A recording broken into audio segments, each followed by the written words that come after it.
this thing on? Yes.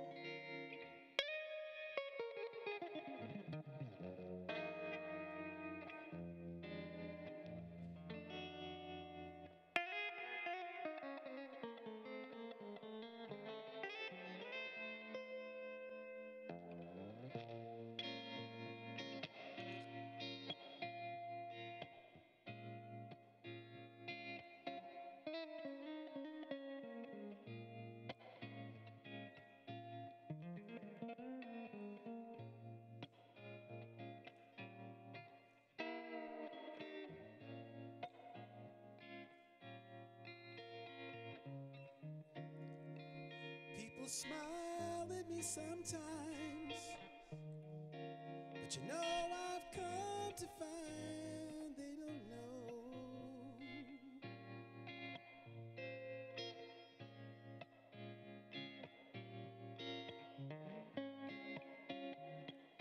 They don't know and they can't see the hurt deep inside of me. Does it show?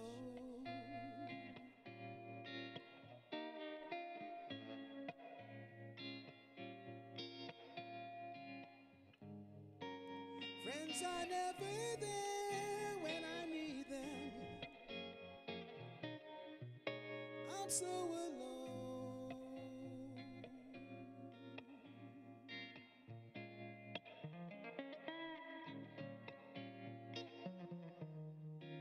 Won't somebody take time to find out what's on my mind? Look and see.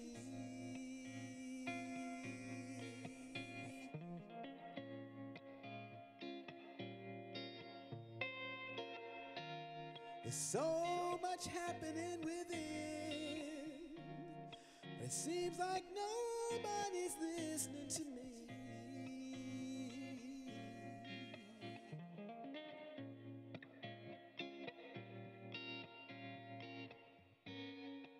God, I'm so tired of always feeling this way. I'm so alone.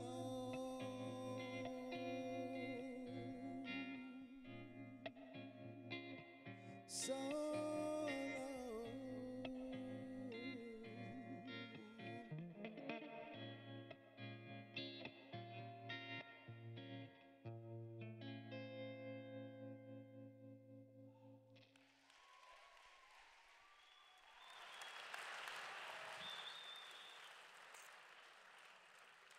well, good morning.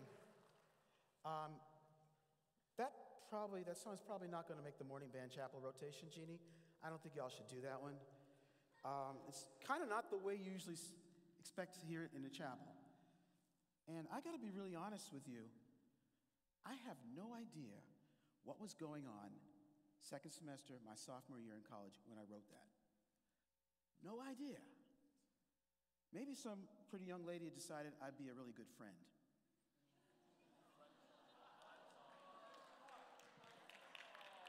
Point of information, I'm okay with how things turned. Yeah, I'm okay with that.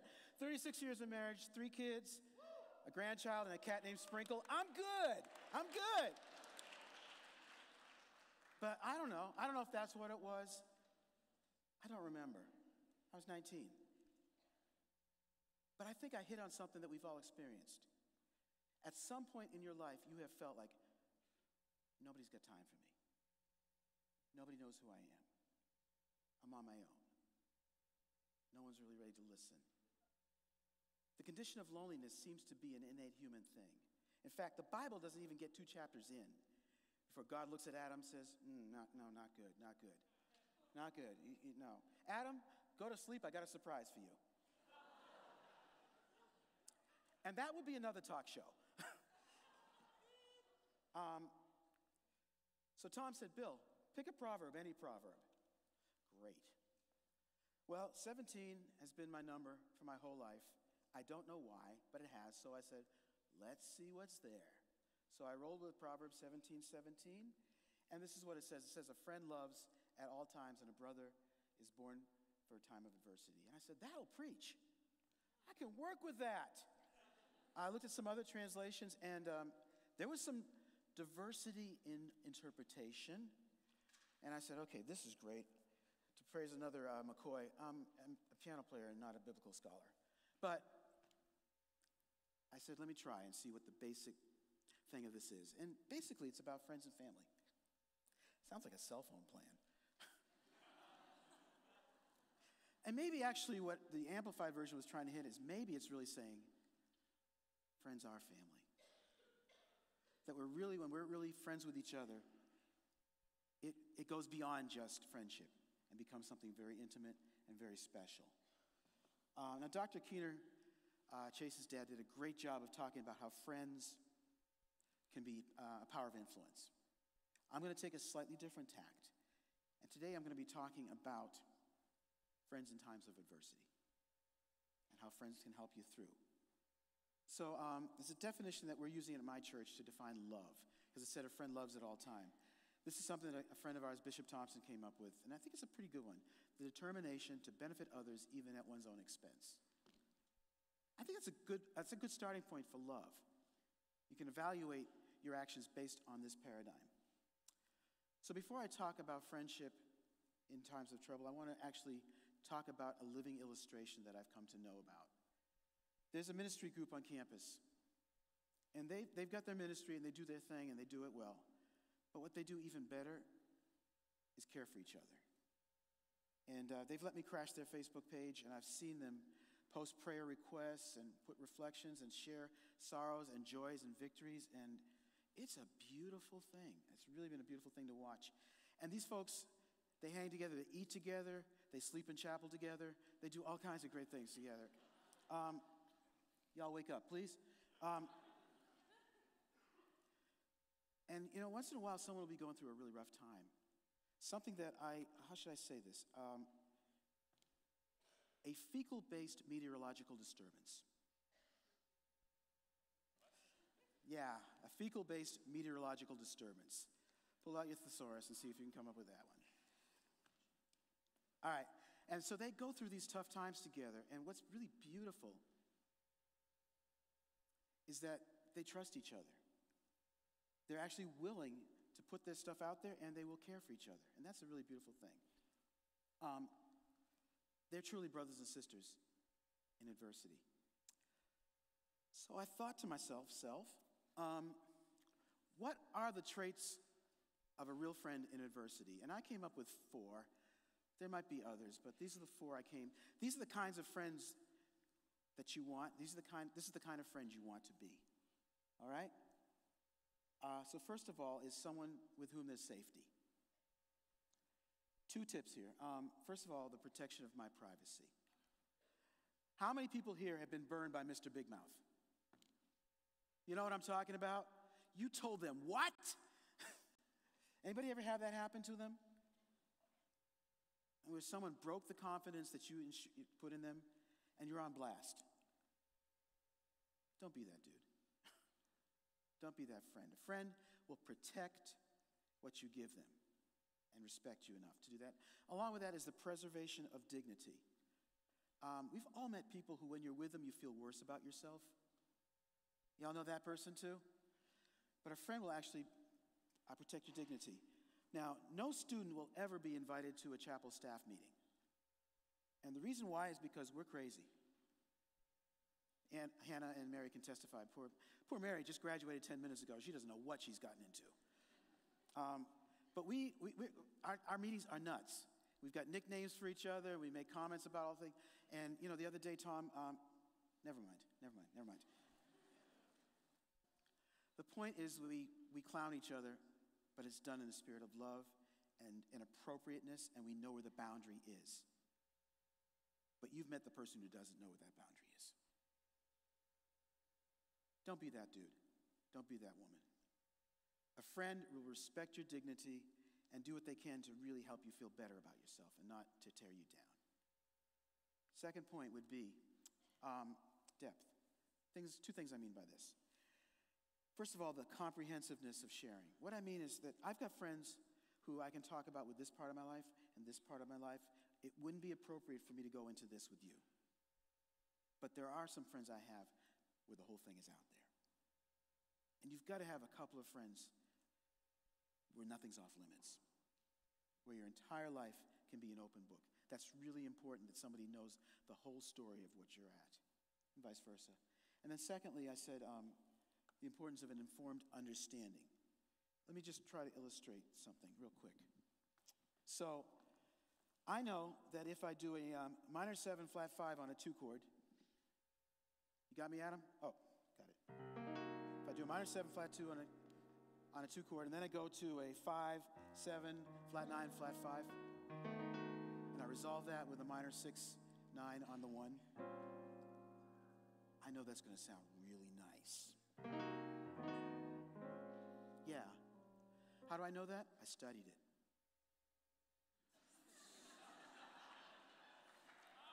I worked that thing.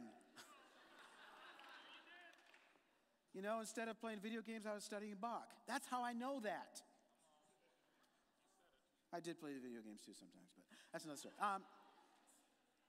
My point is that if you're really going to go in with a friendship, you need to really know your friend. You need to understand how the things that are about them. You need to know how they tick, what makes them tick, and what makes them ticked. You need to really understand them. You know, you need to take me 101 if you want to be a real close friend, and vice versa. And that takes time, and that takes commitment. So that's really important, is the depth of both sharing and understanding. Next thing is support. Twofold here. First of all, affirmation and encouragement. In contrast to the person who makes you feel bad about yourself, a real friend is someone who will build you up. There will be someone who notices the things you do well and compliments you on them. There is someone who will say, you know what, I know you're still struggling, but you're not like you used to be. Do you remember how hard it used to be? It's someone who sees your progress, or someone who can say, man, you're really good at that.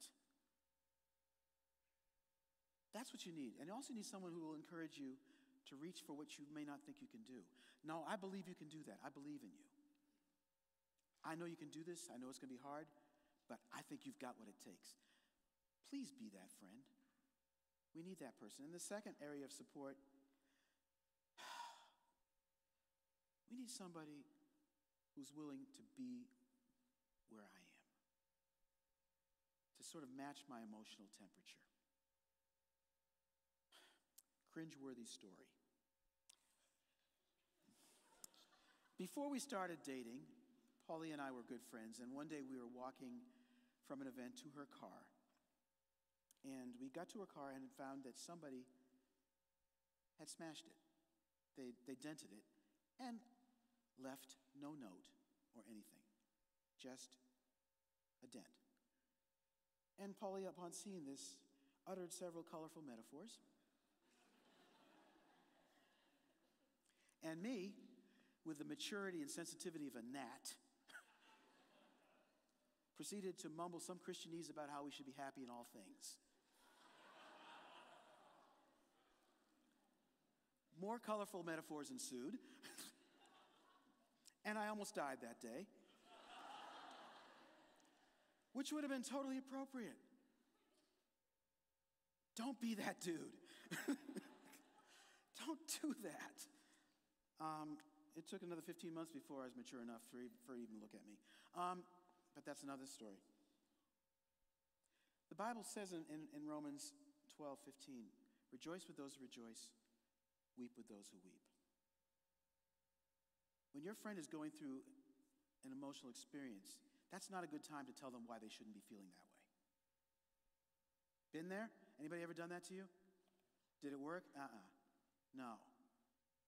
We need to enter into the pain or the challenge or even the joy that our friend is at. And that's what I mean by support, that I'm with you, I'm lockstep, and I'm coming into your world. We need that kind of friend. And finally, honesty. Twofold again. First of all, someone who's going to be really honest with you about your relationship.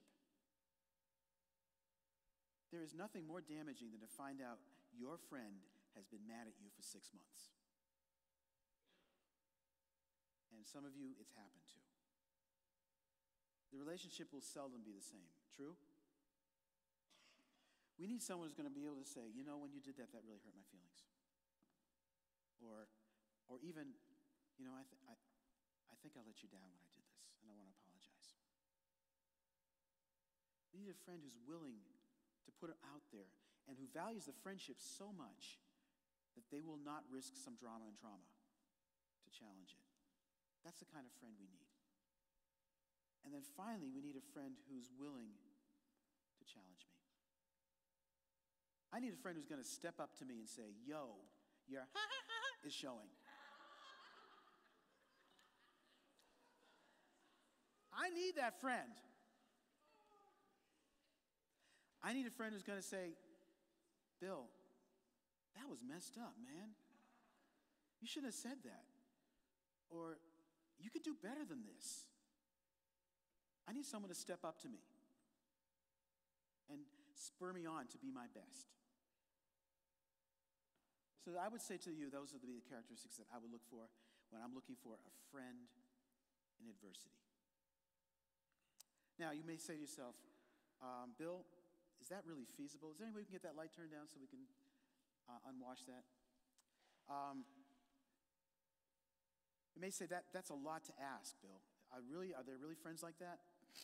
Well, a few weeks ago, Dr. Nick Rowe spoke to you all in convocation. And I'm sorry you can't see that picture better. Thanks. And Nick mentioned, among other things, that there are 3 other men with whom he's very closely involved and that he's in a very strong friendship relationship. What he didn't tell you is that I'm one of those guys. And so for probably almost 20 years, Nick and Scott and Bill with 2 L's and me have been in a relationship where we've really been in each other's face. We've been there for each other when we've had hard times, great times, interesting times, angry times, confused times. And even this week, got an email from one of these guys about a situation. And we are all together, collectively speaking. We've done this for pretty close to 2 decades. And I really pray this for you, that you find some folks like that. Because it's life-changing, it's life-giving. It's just a wonderful blessing. These guys are friends in adversity. All right, but there's another kind of friendship. I was talking primarily about peers. But then there's a relationship of mentors. Now, there are a lot of different mentors. I'm going to take a real quick sidestep and tell you about a mentor of mine. His name is Dr. Wellington Yangoni. With a name like that, he's got to be great. And Dr. Yangoni was the chairman of the Black Studies Department when I studied at Brandeis. An amazing man. And I did a paper for him. Yeah, I had to write papers too. Yeah, I did that. And those days when we wrote a paper, we wrote a paper. But anyways. I'm just saying, we didn't have the tech you all have. I would have taken that in a minute. My handwriting is illegal. Isn't it, Paulia? It's bad. It's bad. My 2nd grade teacher went blind.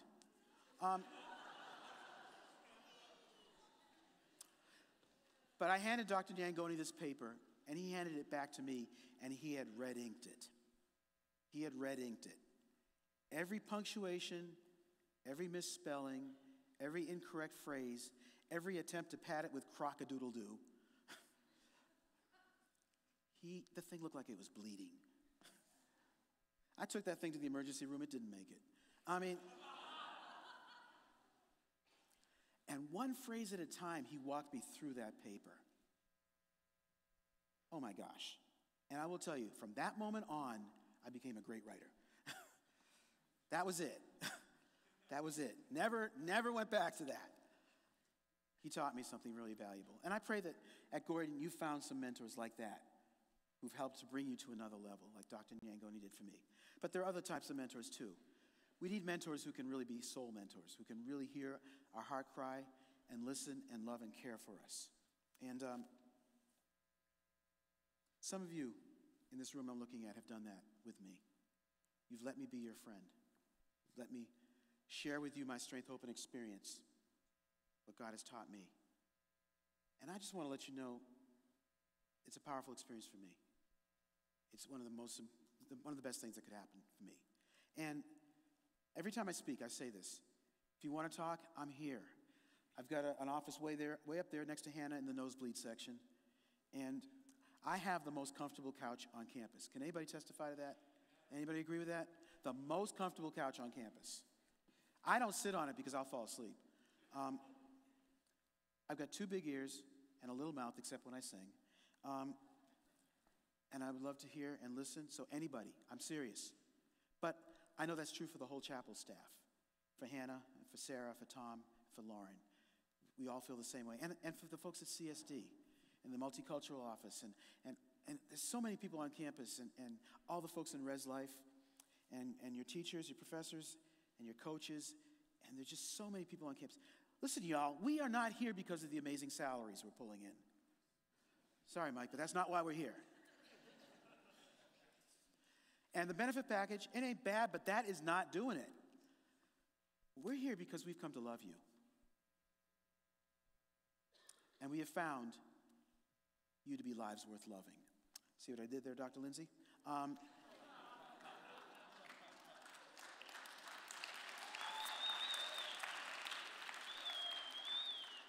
And some of you all are going through hell right now.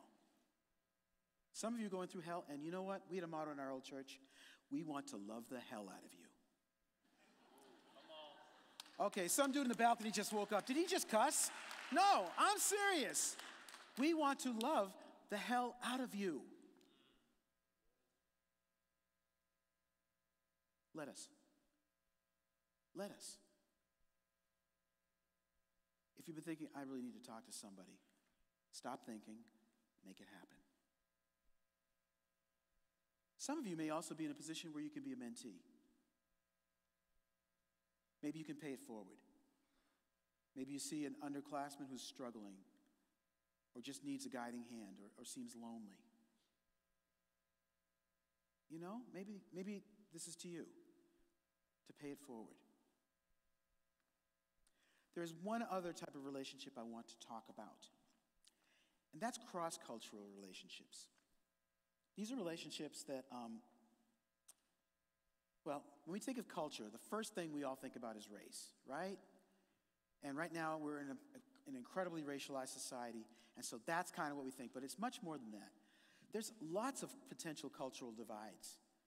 Basically, a culture is you in or is you out? You're either part of a culture or you ain't part of that culture.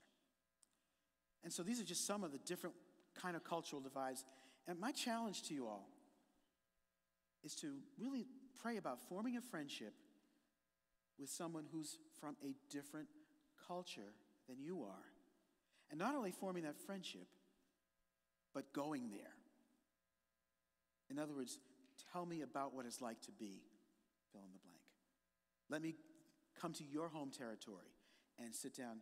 Chase and I were talking a while ago about his best friend who's African American and just how educational it has been for him to walk into his world and see things through his eyes and to experience things.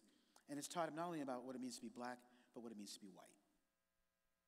But I'm not just talking to majority culture folks. I'm talking to my people too. We need to get out of our comfort zone. And we need to actually be courageous enough to cross barriers and come to love other people who don't look like us, don't come from where we come from, maybe even don't vote like we do, don't think like us. Oh yeah, that's a challenge, isn't it? In a few weeks, we're going to bring Soon Chan Ra here. Soon Chan is a very close friend of mine. He's in the category of a pick up where you left off friend. You know, the person you never talk to, you never see, but when you're in the same place, it's like, oh yeah, we're back. And that's who Soon Chan is for me. Several years ago, he stepped up to me and said, Bill, I want to really get to know you, but I also want to really get to know your experience as an African American. And he intentionally allowed me to ethnically mentor him, and vice versa. And so he shared with me what it's like to be a 1.5 generation Korean American. And we've shared each other's culture. And no, I still don't like kimchi. I'm trying It just doesn't work for me. I've tried. I really tried. I really did. But Soon Chan's family and our family have connected in so many different levels and have been enriched by that. I dare you to find a person like that. It's an amazing experience. So as I land the plane, I want to give you something practical. Now, in my non-existent spare time, I'm a database programmer. So I write code for a variety of clients. Right now, I'm writing code for a missionary organization in Ethiopia. I also work for a senior citizen center down in Danvers. I do all kinds of crazy stuff. And so I will often write code that will do stuff to data.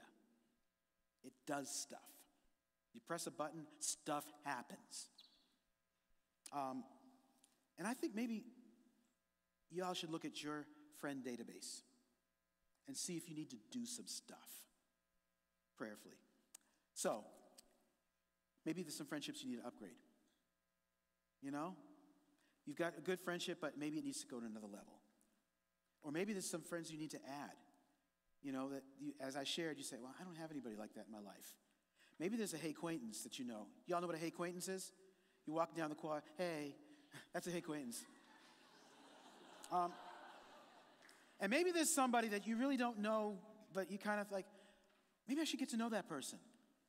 And then finally, maybe there's some friendships that you need to go all frozen on it and let it go. You know? Can't hang with you no more. Okay? And maybe you don't cut the friendship off, but maybe it needs a new priority. Some of you have met my son, Caleb Mooney-McCoy. Some of you met him through his music. And many years ago, Caleb had to do a database inventory. And some of his friendships he had to really set aside for a while, and he prayed for some new friendships. And he said in his music that at times that was lonely. And that was hard. But now, the boy's got a social life that he can't even control. God has given him an amazing church family, and every Monday night in our house, 12 young men are there in his Bible study. God has given him a family. So bringing it back, circling back, as my boss would say, Proverbs 17:17, a friend loves at all times, and a brother is born for times of adversity. Some of you need to really pray about finding those friends. I started with the concept of loneliness. And one of my favorite verses, Paul's in my favorite verses, is Psalm 68, the first part of it, in verse 6 says, God sets the lonely in families. Folks, I really believe that your loneliness is not something that God wants to continue, but he wants to heal that and meet that need. So pray and ask God, if you are feeling that, to do that. And maybe you need to be the answer to somebody else's prayer. So to take us home, I just want to say this to you all. Love and be loved. Be a friend at all times. Be a brother or a sister in adversity. And finally, be on time for your next class. God bless you all. Thank you so much.